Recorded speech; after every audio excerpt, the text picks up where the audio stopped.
അപ്പൊ ഗൈസ് നമ്മളിവിടെ ഒരു ആമ്പൽത്തോട്ടാണ് കാണാൻ വന്നത്. അപ്പൊ ഇന്ന് ചക്കരനെ ആദ്യമായിട്ട് ഒരു ആമ്പൽത്തോട്ടം കാണിക്കാൻ വന്നതാണ്. അപ്പൊ ഇതാണ് ചക്കര ആമ്പൽത്തോട്ടം. ഈ കാണുന്നൊക്കെ ആമ്പലം. എന്നോട് എന്താ പറഞ്ഞത്, ആമ്പൽത്തോട്ടം കാണാൻ വരാന്ന് പറഞ്ഞിട്ട് കൊണ്ടുവന്നതാണ് ഗൈസ്. ഇതിലിപ്പോ ആമ്പല് പോയിട്ട് ഒരു കൊക്ക് പോലും ഇല്ല ഇതിന്റെ ഉള്ളില്. നോക്ക്, ഇതിന്റെ ഉള്ളിൽ എവിടെ ആമ്പലുള്ളത്? ഫുള്ള് പാമ്പലും വേസ്റ്റും മാത്രമേ കാണുന്നത്. ഇതാണ് ആമ്പൽത്തോട്ടം. ഓൾക്ക് അറിയാത്തോണ്ടാണ്. അപ്പൊ ഇതാണ് ആമ്പൽത്തോട്ടം. കംപ്ലീറ്റ് ആമ്പലാണ്. ഇതിന്റെ അപ്പുറം അപ്പുറമൊക്കെ ആമ്പലുണ്ട്.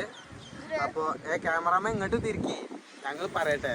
അപ്പൊ നമ്മള് ഒരു യൂട്യൂബ് ചാനൽ തുടങ്ങിയ ചക്കിക്കൊത്ത ചങ്കര എന്നാണ് അതിന്റെ പേര്. ഞാനും ചക്കരയാണ് ഇതാക്കണേ. അപ്പൊ നമ്മളെ വീഡിയോസ് നിങ്ങൾ കാണാൻ ഇഷ്ടപ്പെടുകയാണ്, കാണണമെന്നുണ്ടെങ്കിൽ നമ്മളെ ചാനലൊന്ന് സബ്സ്ക്രൈബ് ചെയ്യുക. പിന്നെന്താ ബെല്ലൈക്കണം അതുകൂടി ഒന്ന് അമർത്തിക്കോളുണ്ട്. ആ മണി അങ്ങോട്ട് അടിച്ചു പൊട്ടിക്കും. അപ്പൊ ഓക്കെ ഗൈസ്.